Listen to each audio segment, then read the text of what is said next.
Can we start where the president accused Donald Trump of whining? Let's just start there and then we'll talk.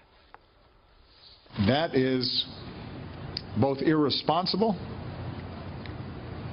and, by the way, doesn't really show the kind of leadership and toughness that you'd want out of a president. If you start whining before the game's even over, if whenever things are going badly for you and you lose, you start blaming somebody else, then you don't have what it takes to be in this job. Because there are a lot of times when things don't go our way or my way. Smack down to the countdown to the election from the president there, talking about Donald Trump should not whine about a rigged election. This was interesting to watch because the president again started with, "I will be more subdued." This turned into more of a campaign stop with this particular section. Well, whenever he talked about Trump, I felt a certain disingenuousness. Of course, nobody should whine because people don't like whiners. Nobody likes a whiner, but in a way, I think he wants Donald Trump to whine, because every time Donald Trump whines about anything, when anybody whines about anything, I think their numbers go down. So I thought what he was saying in general was true if he meant it, but I don't think he meant it, because I think when Donald Trump whines, that's the whole strategy of Hillary and the president, is to make Donald Trump just look like nothing but a two-faced whiner. You did get the feeling that he just couldn't help himself. I mean, he launched the whole thing, as you pointed out, Harris, that he was going to be subdued on his remarks over the 2016 election.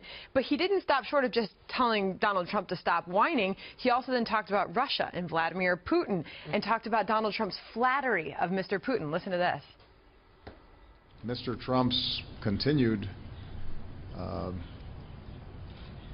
flattery of Mr. Putin and the degree to which he appears to model many of his policies and approaches to politics on Mr. Putin is unprecedented in American politics, and is out of step with not just what Democrats think, but out of step with what, up until the last few months, almost every Republican thought, including some of the ones who are now endorsing Mr. Trump.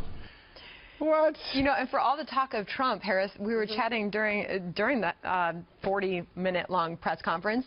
Not a whole lot of mention of Hillary Clinton, other than if Mr. Trump wins, he would expect that she'd pick up the phone and graciously lose. And then Mr. Obama would then walk with him through the change of hands of democracy and government. You know, it almost needed "I've Got You Under My Skin" playing vintage style under there, because he talked about Trump. I mean, he was legitimately asked about it to begin with, but he then went off course on other questions and answers to talk about Trump. Well, he is also speaking out of both sides of his mouth, and nothing makes my blood boil more than him criticizing Trump's relationship with Putin. Let's get in our little time machine. 4 years ago, he called Mitt Romney talking about Putin being a threat and something we should look out for as a, quote, 1980s foreign policy. Also, if you're talking about keeping America safe, right now in Iran, the Iran deal is now the largest state sponsor of terrorism, and anyone who cares about foreign policy, he speaks out of both sides of his mouth,